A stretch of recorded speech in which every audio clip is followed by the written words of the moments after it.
ओम नमो भगवते वासुदेवाय। ओम श्रीकृष्णाय परब्रह्मणे नमः। श्रीमद्भागवत महापुराणं तृतीयस्कन्धः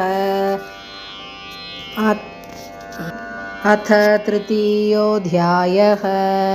மூன்றாவது அத்தியாயம் பகவானது திருவிளையாடல்களின் வர்ணனை. உத்தவ உவாச்ச ततस्स आगत्य पुरं स्वपित्रोश्चिकीर्षयाशं बलदेवसंयुतः निपात्य तुङ्गात्रिपुयूथनाथं हतं यकर्षत्व्यसुमोजसोर्व्यां सान्दीपने सकृत्प्रोक्तं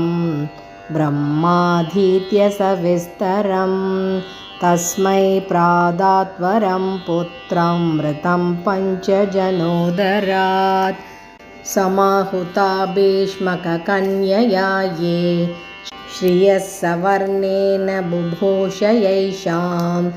गान्धर्ववृत्यामिषतां स्वभागं जह्रे पदं मूर्ध्नि तदत्सुपर्णः ककुद्मतो अविद्धनसोदमित्वा स्वयंवरेणाग्नजितिमुवाह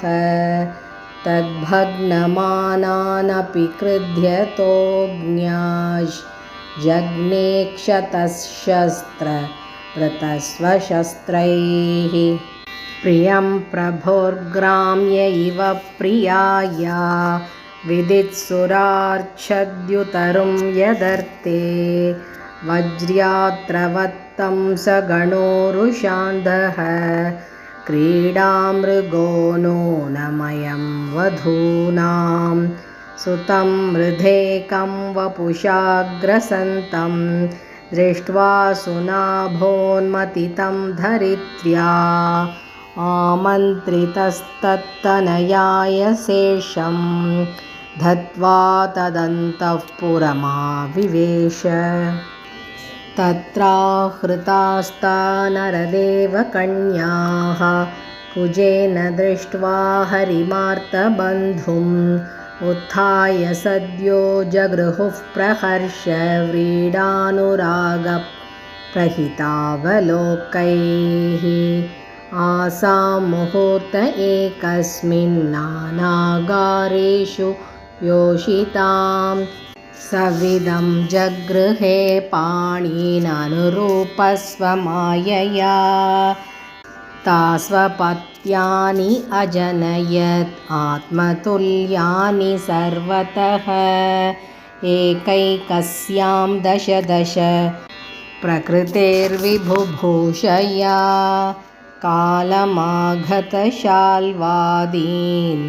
अनेकैरुन्दतः पुरम् अजिघ्नत्स्वयं दिव्यं स्वपुंसां तेज आदिशत् शम्बरं द्विविधं बाणं मुरं बल्वलमेव च अन्यांश्च दन्तवक्त्रादीन् अवधीत्कांश्च घातयत् अत ते भ्रातृपुत्राणां पक्षयोः पतितान् नृपान् चचालभुः कुरुक्षेत्रं येषाम् आपततां बलैः सकर्णदुःशासनसौबलानां कुमन्त्रपाकेन हतश्रियायुषं सुयोधनं सानुचरं शयानं भग्नोरुमुर्व्यां नननन्द पश्यन् कियान् भुवोऽयं क्षपितोरुभारो यद्रोणभीष्मार्जुनभीममूलैः अष्टादशाक्षौहिणिको मदंशैः आस्ते बलं दुर्विशहं यदूनां मितो यदैषां भविता विवादो मद्वामदाताम्रविलोचनानां नैषां वदोपायय्यानतोऽन्यो मय्युद्यते अन्तर्ददते स्वयं स्म एवं संचिन्त्य भगवान् स्वराज्ये स्थाप्य धर्मजं नन्दयामास सुहृदः साधूनां वर्त्म दर्शयन् उत्तरायां धृतः भूरोर्वंशः सात्वभिमन्युना स वै द्रौण्यस्त्रसञ्चिन्नः पुनर्भगवता धृतः अयाजयद्धर्मसुतम् अश्वमेधैस्त्रिभिर्विभुः सोऽपि क्ष्माम् अनुजैरक्षन् रेमे कृष्णमनुव्रतः भगवानपि विश्वात्मा लोकवेदपथानुगः कामांसि सेवेद्वार्वध्याम् असक्तः साङ्ख्यमास्थितः स्निग्धस्मितावलोकेन वाचा पीयूषकल्पया चरित्रेणानवद्येन श्रीनिकेतेन चात्मना इमं लोकममुं चैव रमयन् सुतरां यदून् रेमे क्षणदया दत्तक्षणस्त्रीक्षणसौहृदः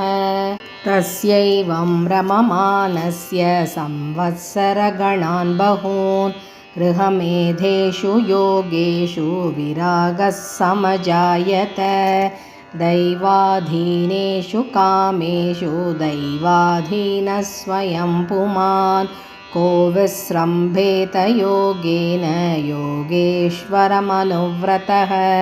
पुर्यां कदाचित् क्रीडद्भिर्यदुभोजकुमारकैः